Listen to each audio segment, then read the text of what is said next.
Good morning, ladies and gentlemen. I'm here today to present the paper Waiving Enterprise Knowledge Graphs, the case of company ownership graphs.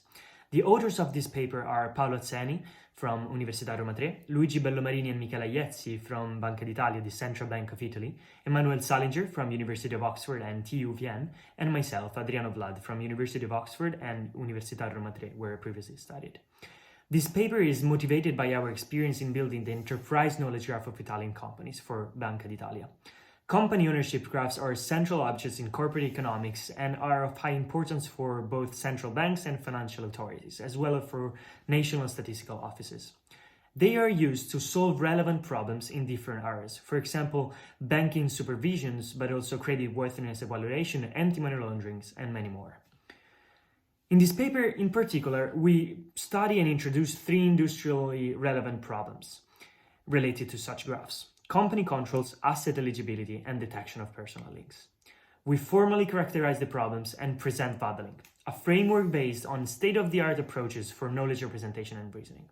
Using this methodology and this system that we present, we solve the problems at hand in a scalable, model-independent, and generalizable way. VADA-Link provides a solution for KG augmentation problems, leveraging state-of-the-art methodologies for logic-based reasoning. It achieves a very good balance between computational complexity and expressive power.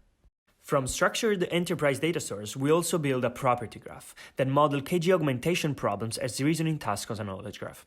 We combine an extensional component that consists in enterprise data source with an intensional component, which is a formal representation of the domain of interest. Moreover, we exploit the framework to build our company knowledge graph, where the property graph of the ownership graph represents the extensional components, and hidden links are obtained by combining both intensional and extensional components. It is in this way that we build the groundbreaking enterprise knowledge graph of all Italian companies and shareholders, which means on average 4 million nodes and 4 million edges. Our solution shows at the same time high accuracy and efficiency, achieved by combining both highly selective feature-based clustering with neighborhood-preserving embeddings. We build graphs of company networks for various purposes, and of course it is from the perspective of a central bank.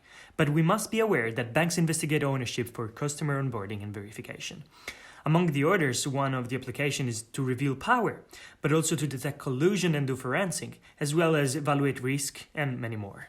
A big question that arises is, why do we need to enrich our data with missing links? Some of these links are not immediately available. Indeed, such links represent non-trivial relationships, whose calculation is complex and is not supported by a classical ETL process. At the same time, relational data stores neglect not easily navigable links. And also such links may be inferred among different data stores, but enterprise data stores follow a siloed approach. The first of the three industrially relevant problems that we introduce in this paper, there is the company control, which amounts to deciding whether a company X controls a company Y, having the vote majority. Considering this graph, we can see that P1 controls C, D via C, and E, since it controls D, which owns 40% of E, but also P1 directly owns 20% of it. Furthermore, it also controls F via E and D. A second particularly representative application of company graph is in the context of collateral eligibility, also called closed links. This consists in estimating the risk to grant a specific loan to a company X that is backed by collateral issued by another company Y. Besides financial relationships, personal or family connections enable much broader use of such company graphs, detecting, for example, family businesses or studying the real dispersion of control. The VADA-Link framework, and in particular the KG augmentation algorithm, takes as input a property graph and return a knowledge graph, which is obtained by adding the predicate edges. In our industrial case, the property graph is a company graph and the predicate links can be a control relationship, a closed link relationship, or a family link. The naive approach to link prediction consists in null pair comparison, and it is a quadratic problem. It is for this reason that we use a double level of clustering. After the first grouping, possible links between nodes are searched only within a single clustering in order to limit the number of needed comparisons. As we can see on the left part of the image, the first cluster is obtained calculating the embeddings of the nodes into high-dimensional real-valued vectors such that the network node's neighborhood is preserved. As we can see in this algorithm, which represents the core prediction logic of VADA-Link, for every node X, rule 1 considers all the edges of the graph and positions X into a two-level nested clustering structure. It is here that the first clustering is established by applying the function graph_embed_clust, which uses node embeddings. Then we continue with a second level clustering determined by applying the function generate blocks to each of the clusters in the first level. Hence, the function generate blocks in particular reduces the search space for link candidates by subclustering. Note that a careful feature engineering phase is fundamental, and in Vadeling we modularize so that the overall solution is general and ad hoc tuning is possible whenever new business domains arise. Going back to the diagram, we can see that the second layer of the algorithm is in some sense polymorphic and decides the target clusters on the basis of node features. Then, in an S layer, the search for nodes to be linked is then performed within each cluster of the second clustering. The result of this process is already a partial result, a knowledge graph obtained from the initial property graph using the augmentation algorithm. Then, the first level clustering via graph embedding is recursively applied, and the algorithm proceeds until no changes occur.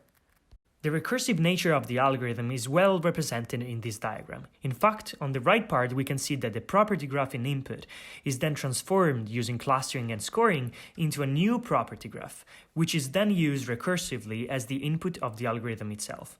Our graph building pipeline takes as input an arbitrary database schema and maps it into the relational representation for property graphs. This one, the property graphs, is stored into the Neo4j server. On the other hand, the Vadalog rules are stored into a dedicated repository and executed by Vadalog. Given the finiteness of the extensional component, the number of links that can be generated is finite, and in the worst case, it amounts to the number of nodes in the property graph squared times the number of possible links types. Talking about the correctness, every node is assigned to a unique cluster in the first clustering and a unique cluster in the second clustering. Furthermore, for every pair of nodes in the same cluster, each possible class of links is evaluated. All the implementation of the predicate that generates the new links are deterministic, in the sense that they apply a priori conditions that encode the domain knowledge and produce a linking decision. We also argue that our approach is general and can be used to augment knowledge graph with new links that can be deterministically or heuristically deduced from a combination of extensional data and domain knowledge. We motivate that our approach is schema independent, and this is not coupled to a specific graph structure, but relies on meta-level concepts describing graph constructs. At the same time, our solution is problem-aware, as specific reasoning steps adopt polymorphic behavior depending on the specific problem. Moreover, our approach is data model independent too, in the sense that the extensional component can be based on diverse data sources. In order to highlight the scalability and accuracy of the overall approach in Vadeling, we carried on several experiments. For the goal of this section, we concentrate on the detection of family connections, which is at the same time straightforward but helpful to stress the system. We used real-world data, so the database of Italian companies and the Bank of Italy. We tested the scalability of Vadeling in a number of settings, varying both the graph topology, for example the number of nodes and the density, and also the data distribution, inducing different clustering structures. We investigate the impact of the number of nodes on the performance, and the results show good scalability. For example, the execution time is slightly more than linear with the number of nodes, but significantly far away from a quadratic growth, which we would expect with a naive approach consisting of exhaustive all-pairs comparison. In order to observe the impact of the number of clusters on the overall execution time, we crafted a real-world-like experiment adopting the company graph seen already in section 2 in the paper. We can see that, as usual in clustering approaches, effective application of Vadeling calls for a careful feature engineering phase. Indeed, the selectivity of the features affect the number and size of clusters. Also, while the above considerations are somehow intrinsic and common to any clustering approach, in Vadeling, the adoption of a hybrid node-to-vec feature-based clustering combined with a recursive self-improving approach make it easier to strike a good balance between the number of clusters and recall. We investigate also the impact of the density of the graph on the performance, and we build 4 artificial scenarios corresponding to graphs of increasing density. The results highlight that the performance of Vadeling is influenced by the density of the considered graph. In particular, superdense is lower than the other scenarios. While for the second level clustering, generated blocks, is not affected by node density by construction, first level clustering and the implementation of the candidate predicate are.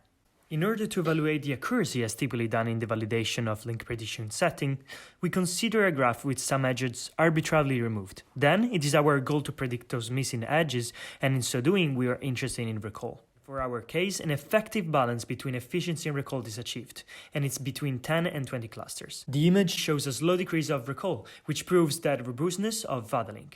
The recursive interplay between the two clustering functions compensate for increases in the number of clusters and contributes to a favorable balance between scalability and recall. Thank you very much for your attention.